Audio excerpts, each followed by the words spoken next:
Health गुरु में आपका स्वागत है। मैं हूं डॉक्टर आकांक्षा। दुनिया भर में बढ़ते कैंसर के जोखिमों को देखते हुए लोगों को जागरूक करने की आवश्यकता महसूस की गई और इसीलिए हर साल 4 फरवरी को विश्व कैंसर दिवस मनाया जाता है। कैंसर एक ऐसी स्थिति है जिसमें शरीर के कुछ कोशिकाएं अनियंत्रित रूप से विकसित होती हैं और शरीर के दूसरे भागों में फैल जाती हैं। शोधकर्ता बताते हैं कि कैंसर से मृत्यु का खतरा इसलिए भी ज्यादा है क्योंकि अधिकतर लोगों में रोग का पता ही नहीं चलता और पता तब चलता है जब वो आखिरी स्टेज में पहुंच जाते हैं। अगर समय रहते इसके लक्षणों की पहचान कर ली जाए तो इसके जोखिमों से काफी हद तक बचा जा सकता है। तो चलिए करते हैं अपने हेल्थ गुरु की शुरुआत और आपसे मुलाकात कराते हैं हमारी आज की एक्सपर्ट डायरेक्टर क्लिनिकल एवं surgical oncology doctor Mau Roy से। आपका बहुत बहुत स्वागत मैम। नमस्कार। नमस्ते जी मैम, सबसे पहले तो हमें ये जानना है कि कैंसर को हम कैसे पहचानें। कैंसर को हम उसके लक्षणों से पहचान सकते हैं। जैसे अगर मैं उसके सामान्य लक्षणों की बात करूं तो शरीर में कहीं पर भी गठान या उभार आना, दूसरा खाना निगलने में दिक्कत, तीसरा आवाज़ में बदलाव, चौथा मुंह में छाला जो कि 2 या 3 हफ्ते की ट्रीटमेंट के बाद ठीक नहीं हो रहा है, पांचवा शरीर में अगर कहीं पर भी छोटा सा तिल है या मसा है जिसकी साइज सडनली बढ़ जाती है या उसमें ब्लीडिंग शुरू हो जाती है, मल मार्ग में या पेशाब के द्वार से खून जाना, अत्यधिक रक्तस्राव होना कहीं से भी, अचानक बॉवल डिस्टर्बेंस होना यानी कभी कब्ज रह रही है तो कभी पेचिस जैसा हो रहा है, तो ये भी एक मल मार्ग के कैंसर का लक्षण है। तो इस तरीके से इसके जो सामान्य लक्षण है इससे हम कैंसर की पहचान कर सकते हैं। जी बिल्कुल, यानी कि छोटी छोटी बारीक चीज़ों के बारे में आपने बताया कि हमें इसे नज़रअंदाज नहीं करना है। तिल का भी आपने जिक्र किया कि उसमें ब्लड आ रहा है। अक्सर इन चीज़ों पर हमारा कभी ध्यान ही नहीं जाता। तो कई बार ऐसा होता है ना मैम कि हम बहुत देर से समझ पाते हैं कि ये लक्षण जो है वो सामान्य बीमारी के लक्षण नहीं है। तो इससे कैसे बचें, किन बातों का हमें ख्याल रखना चाहिए? जैसे मैंने बताया कि शरीर में अगर कोई भी ऐसे चेंजेस आते हैं, जैसे मैंने 7 लक्षणों का वर्णन किया, अगर शरीर में ऐसे कोई भी चेंजेस आते हैं तो हमको तुरंत अपने नज़दीकी डॉक्टर से संपर्क करना चाहिए और अपनी जांच करवानी चाहिए। जी मैम, जैसे कि आपने लक्षणों के बारे में बात की, आपका एक लंबा अनुभव रहा है, तो अपने मेडिकल सेंटर के बारे में भी हमें कुछ बताएं कि किस तरह से वहाँ पर मरीजों का परीक्षण आप करते हैं। जी, बाल्को मेडिकल सेंटर 170 बेड का एक डेडिकेटेड कैंसर सेंटर है। डेडिकेटेड कैंसर सेंटर यानी उसमें हम सिर्फ कैंसर की ही इलाज की सुविधाएं दे रहे हैं मरीजों को। जैसे आपने सुना होगा टाटा मेमोरियल हॉस्पिटल मुंबई या टाटा मेमोरियल सेंटर कोलकाता के बारे में। ये हॉस्पिटल बिल्कुल टाटा मेमोरियल कोलकाता के ही मॉडल पर छत्तीसगढ़ में निर्माण किया गया है और ये वेदांता ग्रुप जो है, एल्यूमिनियम ग्रुप जो है, उनका ये कॉरपोरेट सोशल रिस्पॉन्सिबिलिटी के द्वारा समाज में कैंसर का प्रिवेंशन, डिटेक्शन और ट्रीटमेंट हम कैसे कर सकते हैं उसके लिए ये स्थापित किया गया है। जी, समाज के लोगों को मदद करने के लिए। जी, जैसा कि आपने बताया कि किस तरह से डेडिकेशन के साथ ये बाल्को सेंटर काम कर रहा है। जब किसी को कैंसर के बारे में पता चलता है तो न केवल मरीज बल्कि उसके पूरे घर वाले भी कहीं ना कहीं अंदर से हिल जाते हैं। तो फिर उनके लिए आप किस तरह से उनका मोरल सपोर्ट करते हैं, किस तरह से उनकी काउंसलिंग की जाती है? मरीज जब हमारे पास आता है तो सबसे पहले हमको कैंसर को प्रूव करना होता है। मरीज हमारे पास आता है लक्षण लेकर, तो वो लक्षण से हमको कुछ जांचें करनी पड़ती है जिसको हम बोलते हैं बायोप्सी। तो बायोप्सी से हमारे पैथोलॉजिस्ट बताते हैं कि हाँ वो सेल्स में कैंसर दिख रहा है। दूसरा है उसके स्टेजिंग इन्वेस्टिगेशंस करने पड़ते हैं। स्टेजिंग इन्वेस्टिगेशन यानी रेडियोलॉजिकल इन्वेस्टिगेशंस, जैसे कि सीटी स्कैन है छाती का या पेट का, या फिर थोड़ा सा एडवांस्ड इन्वेस्टिगेशन पेट सीटी स्कैन, जिससे हमको पता लगता है कि कैंसर का स्टेज क्या है। तो जब मरीज को हम बताते हैं उनके डायग्नोसिस के बारे में तो वो लोग पहले तो काफ़ी घबरा जाते हैं। हर पेशेंट एक अलग इंडिविजुअल होता है। कई लोग उसको बहुत पॉजिटिवली लेते हैं कि नहीं डिजीज़ आई है, हम उसका ट्रीटमेंट करवाएंगे और ठीक हो जाएंगे। कई लोगों का मोरल काफ़ी डाउन हो जाता है, वो ओपीडी में हमारे सामने ही रोना शुरू कर देते हैं। तो पेशेंट और उसके रिलेटिव को हम काउंसलिंग करते हैं कि ये डिजीज़ है और ये आपका स्टेज है, और ये जो हमारी नेशनल गाइडलाइंस है उस हिसाब से आपको हम ट्रीटमेंट देंगे, और इस हिसाब से आपको इस तरीके से सर्वाइवल इसमें मिलेगा। जी, आमतौर पर आपको क्या लग रहा है छत्तीसगढ़ में किस तरह के कैंसर के मरीजों की संख्या ज़्यादा है और जांच की प्रक्रिया किस तरह से होती है? जी, छत्तीसगढ़ में अगर मैं कहना चाहूँ तो तम्बाकू सेवन काफ़ी ज़्यादा लोग करते हैं, जिसकी वजह से अगर हम ओपीडी देखते हैं, दिन के अगर मैं 100 पेशेंट देखती हूँ तो मैं करीबन 35 से 40 पेशेंट मुंह एवं गले के कैंसर्स के देखती हूँ, और ये बिल्कुल तम्बाकू सेवन की वजह से और स्मोकिंग की वजह से है। जी, और इसकी जांच की प्रक्रिया कैसे होती है मैम? अलग अलग कैंसर के स्टेजेस भी अलग होते हैं, अलग अलग कैंसर के ट्रीटमेंट भी अलग होते हैं, तो उनकी प्रक्रिया भी डिफरेंट होगी। तो टाइप्स ऑफ कैंसर के अकॉर्डिंग आप हमें बताएंगे इसको? जी, टाइप्स ऑफ कैंसर के अकॉर्डिंग अगर हम जाए तो सबसे पहले जो कॉमन कैंसर है, जो कि हमारा 30% बर्डन है इंडिया में, ओरल कैंसर्स की जांच के लिए उनका हम एक क्लिनिकल एग्जामिनेशन करते हैं। हम टॉर्च लाइट द्वारा मुंह के सारे सबसाइट्स देखते हैं कि कहाँ पर उनको छाला है। जैसे मुंह में बहुत सारे सबसाइट्स होते हैं, जबान है, गाल है, तालू है, जबड़ा है, तो कौन सी साइड पे उनको ऐसा छाला हुआ है उसकी हम लोकल एनेस्थीसिया देके बायोप्सी करते हैं, और उसका हम अगर जबान में कैंसर है तो एमआरआई किया जाता है, अदरवाइज हम सीटी स्कैन करते हैं गले का और छाती का, और उसका स्टेजिंग डिसाइड करते हैं। एक बार बायोप्सी रिपोर्ट और स्टेज हमारे पास आ जाती है, उसके बाद हम पेशेंट का स्टेज के हिसाब से उनको ट्रीटमेंट गाइड करते हैं। अगर वो अर्ली स्टेज है, स्टेज 1 या स्टेज 2 है, तो मरीज जस्ट ऑपरेशन से ठीक हो सकता है। लेकिन वो थोड़ा सा एडवांस स्टेज है, जैसे कि मुंह में छाला है लेकिन गर्दन में भी गुठली आ गई है, तो वो स्टेज 3 बन जाता है। या फिर हड्डी के अंदर इरोजन हो गया या स्किन में ट्यूमर आ गया है, तो वो स्टेज 4 बन जाता है। तो उसमें हमको सर्जरी भी करनी पड़ती है और बाद में रेडिएशन या कीमो रेडिएशन भी देना पड़ता है। जी मैम, आमतौर पर देखा गया है कि महिलाओं में कैंसर की शिकायत ज़्यादा देखने को मिलती है। उनके जो कैंसर हैं उसके लक्षण के बारे में भी हमें कुछ बताएं। जी, महिलाओं में अगर मैं कहूँगी सबसे कॉमन कैंसर क्या है, तो महिलाओं में सबसे कॉमन कैंसर ब्रेस्ट कैंसर है। हर 8 में से 1 महिला को ब्रेस्ट कैंसर होने का रिस्क है। सेकेंड कॉमन कैंसर जो महिला में है वो है सर्विक्स कैंसर, यानी गर्भाशय मुख का कैंसर। इसके भी अगर हम आंकड़े बताएं तो 1 woman in 8 minutes dies of cervix cancer, इतना इसका खतरनाक आंकड़ा है। तीसरे जो और चौथे जो कॉमन कैंसर है वो बच्चादानी का कैंसर है, फिर बड़ी आंत का कैंसर है और फेफड़े का कैंसर है। ये कॉमन कैंसर है महिलाओं में। जी मैम, जैसे कि आपने बताया कि महिलाओं में इस तरह के कैंसर्स होते हैं, तो इनके भी कुछ लक्षण हैं जो सामान्य कैंसर से अलग होते हैं?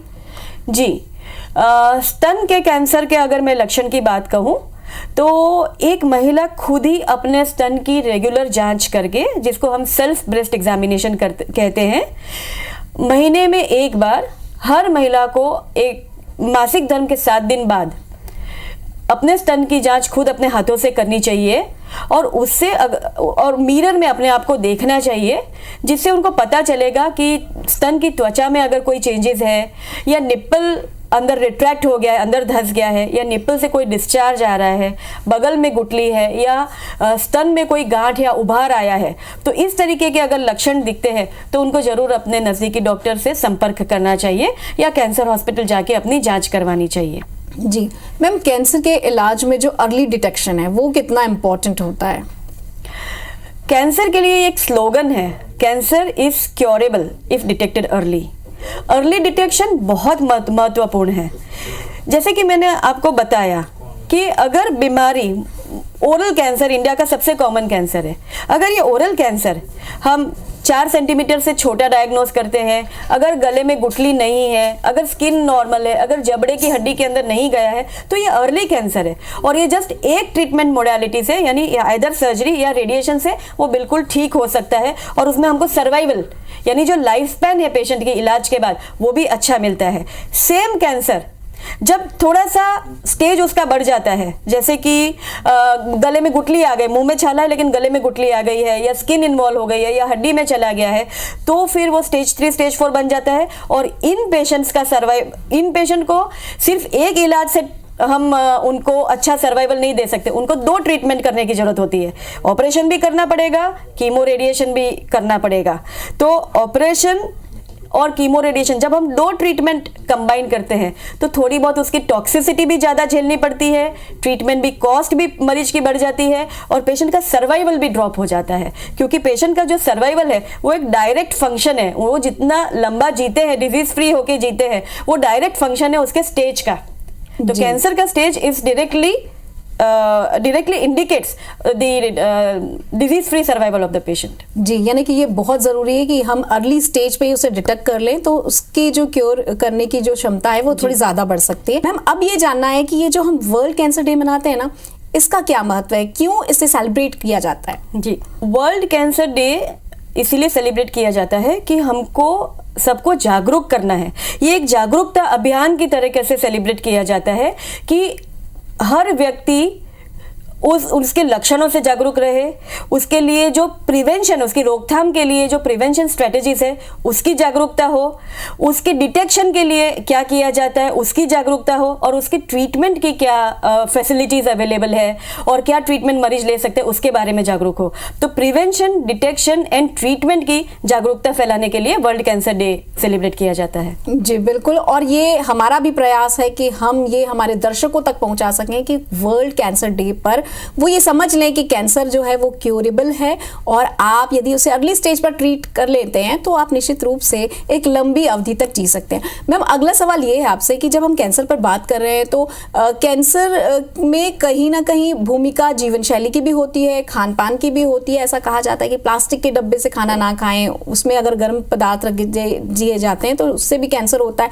ये भी सुनने में आता है कि तेल का यदि बार बार इस्तेमाल करते हैं तो वो जो तेल है वो भी कहीं ना कहीं कैंसर के लक्षणों का कारण बनता है। इसमें कितनी सच्चाई है? जो फास्ट फूड है, मैं कैंसर की जो डाइट है और कैंसर है उसके बारे में ये कहना चाहूँगी, उसके रिलेशनशिप के बारे में ये कहना चाहूँगी कि जो मल मार्ग का जो कैंसर है, बड़ी आंत और जो मल मार्ग का कोलोरेक्टल कैंसर, उसका डेफिनेटिव रिलेशन है डाइट के साथ।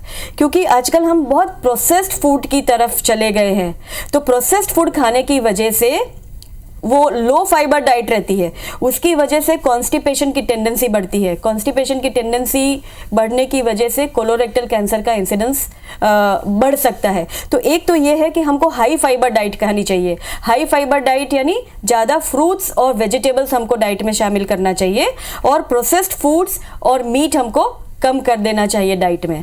दूसरा है डाइटरी इरेगुलरिटीज़ और प्रॉपर एक बैलेंस डाइट नहीं खाने की वजह से, प्रोसेस डाइट ज़्यादा खाने की वजह से वेट गेन होता है।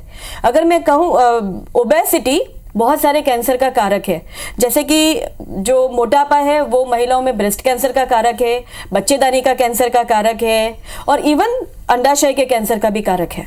जी, आपने जैसा बताया कि हमें हेल्थ का भी बहुत ध्यान रखना है, वजन बढ़ने का तो बहुत ज़्यादा ध्यान रखना है। मैम, अगर मान लीजिए किसी के घर में ऐसी फैमिली हिस्ट्री रही है, कोई कैंसर से पीड़ित रहा है, तो ऐसा कहा जाता है कि ये एक पीढ़ी से दूसरी पीढ़ी को भी ट्रांसफर होती है, तो क्या वास्तव में ऐसा होता है? जी, सभी कैंसर ऐसे हेरिडिटरी नहीं होते हैं। आप जो बात पूछ रहे हैं वो आनुवांशिकता के बारे में पूछ रहे हैं कि एक जनरेशन से दूसरे जनरेशन में ट्रांसफर होगा कि नहीं। तो आनुवांशिकता जिनमें होता है वो 5 to 10% ब्रेस्ट कैंसर में आनुवांशिकता है, वो हेरिडिटरी रहता है। कुछ कोलोरेक्टल कैंसर्स हेरिडिटरी रहते हैं। वो कुछ सिंड्रोम्स होते हैं जो फैमिली में रन करते हैं, जिसको हम लिंच सिंड्रोम बोलते हैं। यानी उनमें सिर्फ बड़ी आंत का कैंसर या मलमार्ग का कैंसर ही नहीं, उनको बच्चेदानी का भी कैंसर हो सकता है, ब्रेस्ट कैंसर भी हो सकता है। एक और सिंड्रोम है जिसको हम फेमिलियल एडिनोमेटस पॉलीपोसिस बोलते हैं। छोटे पॉलिप्स यानी उभराव पूरी आंत में रहता है और वो बचपन या यंग एज ग्रुप में आ जाता है, और फिर ऐसे पेशेंट्स में 100% रिस्क रहता है कन्वर्जन बड़ी आंत के कैंसर का। तो कुछ ऐसे कैंसर्स हैं जो आनुवांशिक है, लेकिन सभी कैंसर्स आनुवांशिक नहीं है। जी मैम, जैसे कि आपने बताया कि आनुवांशिक कुछ कैंसर ही हैं, तो यदि अगर किसी की फैमिली हिस्ट्री है और उसे प्रिकॉशंस रखना है तो कैंसर की जांच के लिए उसे किस उम्र में डॉक्टर से संपर्क करना चाहिए? जी, जिनको जैसे कि सपोज किसी की मदर में फर्स्ट डिग्री रिलेटिव में ब्रेस्ट कैंसर है, जैसे कि मदर में है या मौसी जी में है, तो मदर को जिस एज में कैंसर आया था, सपोज 50 की एज से कैंसर आया था, तो एटलीस्ट 10 साल पहले यानी 10 साल कम उम्र में बेटी को 40 की एज से एटलीस्ट अपना स्क्रीनिंग इन्वेस्टिगेशंस चालू करवा देना चाहिए। जी। और सपोज किसी की फैमिली में ऐसे इस तरीके से फेमिलियल एडेनोमेटस पॉलीपोसिस जैसे मैंने बताया, या ऐसे इस टाइप के कुछ सिंड्रोम्स चल रहे हैं, तो उनको तो बचपन से ही अपनी जांचें शुरू करवा देनी चाहिए। जी मैम, एक सवाल और मन में उठ रहा है कि कैंसर ऐसा भी कहा जाता है कि बॉडी के किसी एक पार्ट में हुआ तो फिर वो कहीं ना कहीं और भी जगह पर अपना लक्षण छोड़ देता है, तो ये क्या हर कंडीशन में, तो हर कैंसर में होता है? देखिए, सादी गांठ और कैंसर की गांठ का डिफरेंस ही ये है कि कैंसर की गांठ की फितरत रहती है, चाहे वो ब्लड स्ट्रीम से दूसरी जगह जाए या वो लिम्फेटिक्स के थ्रू दूसरी जगह वो स्प्रेड करे। ये स्प्रेड होने की जो टेंडेंसी है वो सारे कैंसर्स में रहती है। जी, यानी कि वो शरीर के दूसरे हिस्से पर भी उसका असर कर देगा। जी।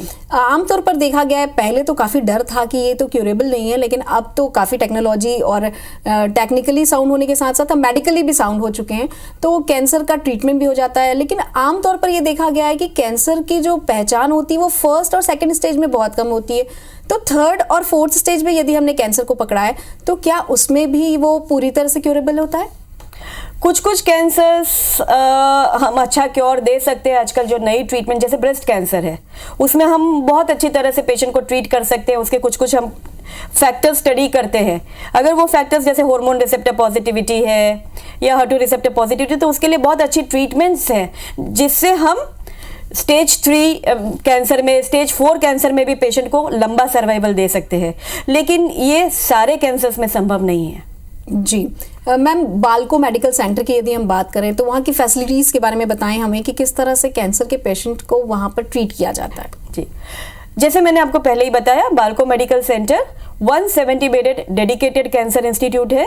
यहाँ पे सारी सुविधाएं, एक कैंसर के मरीज को जितनी सुविधाएं लगती है, जैसे कि पैथोलॉजी का विभाग जिसमें सारी बायोप्सीज होती है, जिसमें जो हमारा स्पेसिमेन की पूरी रिपोर्टिंग होती है जब हम ऑपरेशन करके भेजते हैं, रेडियोलॉजी विभाग, CT स्कैन, PET स्कैन, फिर सर्जिकल ऑन्कोलॉजी यानी कैंसर सर्जरीज बहुत हाई एंड, हमारे पास 5 से 6 ऑपरेशन थिएटर है जिसमें डेली ऑलमोस्ट 10 से 12 सर्जरीज होती है और बहुत हाई एंड सर्जरीज होती है।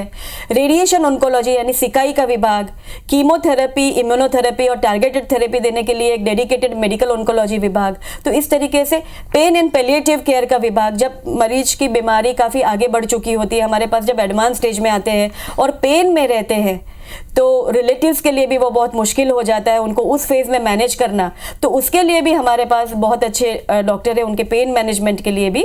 तो ये सारी सुविधाएं एक ही छत के नीचे अवेलेबल है। जी बिल्कुल। आमतौर पर कीमोथेरेपी की जब प्रक्रिया होती है तो वो काफ़ी पेनफुल होती है, ऐसे में जो ये आपका पैलेटिव सेंटर है वो किस तरह से काम करता है मैम? और ये जो दूसरी तरह की थेरेपी है, क्या वो भी पेनफुल होती? कीमोथेरेपी जो है वो एक कीमोथेरेपी पेनफुल ट्रीटमेंट नहीं है। कीमोथेरेपी की कुछ कुछ डेजिग्नेटेड साइड इफेक्ट्स होती है, जैसे कि बाल झड़ जाना। कीमोथेरेपी जो है वो हर विभाजित होने वाले सेल पे काम करता है, जैसे कि हमारे बाल के सेल से, हमारे मुंह की म्यूकोजा के, पेट की म्यूकोजा के जो सेल्स है ये विभाजित होते रहते हैं, तो हमारे ब्लड सेल्स है। तो इसीलिए कीमोथेरेपी की जो आड़असर होती है वो हमारे बाल झड़ जाते हैं, हमारे ब्लड काउंट्स ड्रॉप हो जाते हैं, हमारे कभी कभी पैचेस हो सकता है या वो नोजिया वॉमिटिंग हो सकता है। तो ये सारे साइड इफेक्ट्स जो मैंने आपको बताए, जो उल्टी होना या लूज मोशंस होना या फिर काउंट्स कम हो जाना, ये सब के लिए ट्रीटमेंट अवेलेबल है।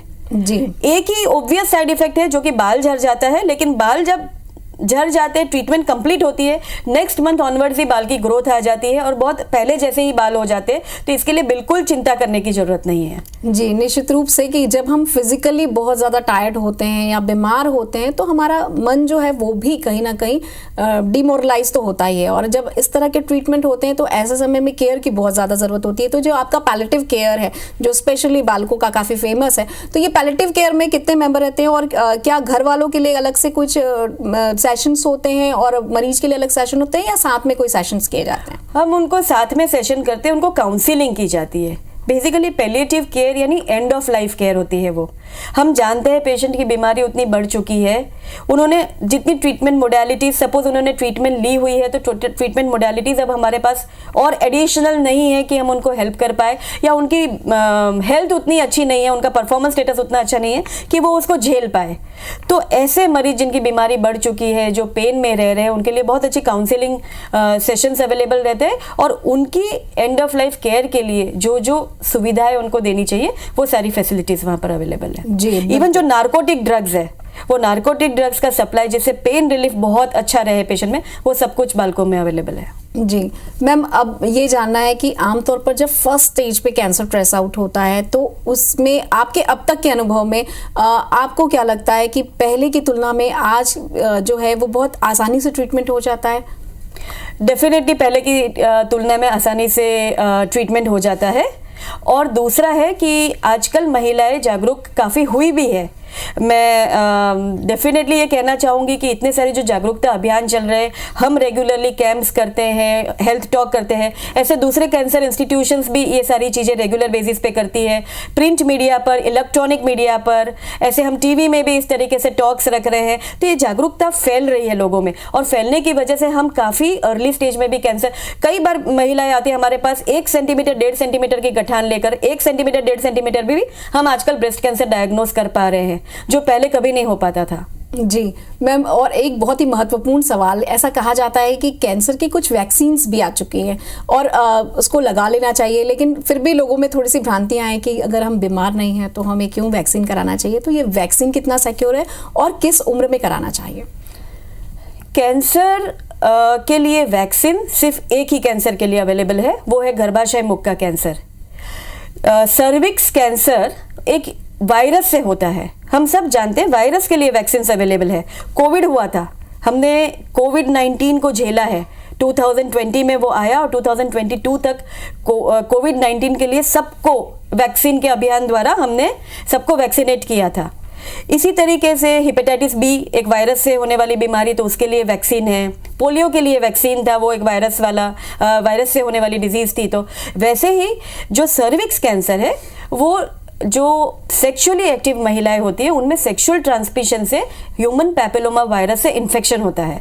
ह्यूमन पैपिलोमा वायरस जो है, जनरली तो हमारे बॉडी के डिफेंस मैकेनिज्म से वो एलिमिनेट हो जाता है अगर शरीर में आ जाता है तो भी, लेकिन कुछ महिलाओं में वो अच्छी तरह से उसमें सर्विक्स में वो निकल नहीं पाता, एलिमिनेट नहीं हो पाता है, और ग्रेजुअली वो सेल्स में चेंजेस लाना शुरू कर देता है। और ये जो चेंजेस होते हैं सेल्स में, वो बहुत ग्रेजुअल चेंजेस आते हैं। पहले जैसे कि हम बोलते हैं कि बहुत अर्ली चेंजेस, उसको हम डिस्प्लेजिया बोलते हैं। फिर धीरे धीरे वो low grade squamous intraepithelial low grade cancer बनता है, फिर हाई ग्रेड कैंसर बनता है। तो ये जो पीरियड है ना, ये जो अवधि है, वो करीबन 15 साल की है। तो अगर हम सर्विक्स कैंसर के लिए हमको 2 चीजें करनी है। एक तो जो सेक्सुअली एक्टिव पॉपुलेशन नहीं है, यंग बच्चियां हैं 9 से 14 साल, हमको उनको 2 शॉट ऑफ वैक्सीन देना चाहिए सर्विक्स कैंसर के लिए, और 15 से 26 साल 3 शॉट ऑफ वैक्सीन हमको देना चाहिए। तो 15 से 26 साल की जो फीमेल्स है, जो सेक्सुअली एक्सपोज नहीं है, उनको हमको डेफिनेटली वैक्सीनेट करना चाहिए। WHO का भी ये कॉल है कि बाई 2030, हम 2024 में हैं, बाई 2030 सर्विक्स कैंसर को वो वर्ल्ड से एलिमिनेट करना चाह रहे हैं, जैसे स्मॉल पॉक्स को वर्ल्ड से एलिमिनेट कर पाए थे। ऑस्ट्रेलिया ने भी ये वैक्सीनेशन प्रोग्राम इतना अच्छा ड्राइव किया कि उनकी ऑलमोस्ट 90% जो पॉपुलेशन है वो सर्विक्स कैंसर के लिए वैक्सीनेशन ले चुकी है। जी बिल्कुल। तो हम ये आशा करते हैं कि आज की इस चर्चा से हमारे दर्शकों को काफ़ी जानकारी मिली होगी। हमसे बातचीत करने के लिए बहुत बहुत शुक्रिया। और दर्शकों, हम यही उम्मीद करते हैं कि कैंसर से रिलेटेड जो भी जानकारी हमने आप तक पहुंचाई है, ये जानकारी आप तमाम लोगों तक पहुंचाएं। स्वस्थ रहें, जागरूक रहें। हमें दीजिए अनुमति। नमस्कार।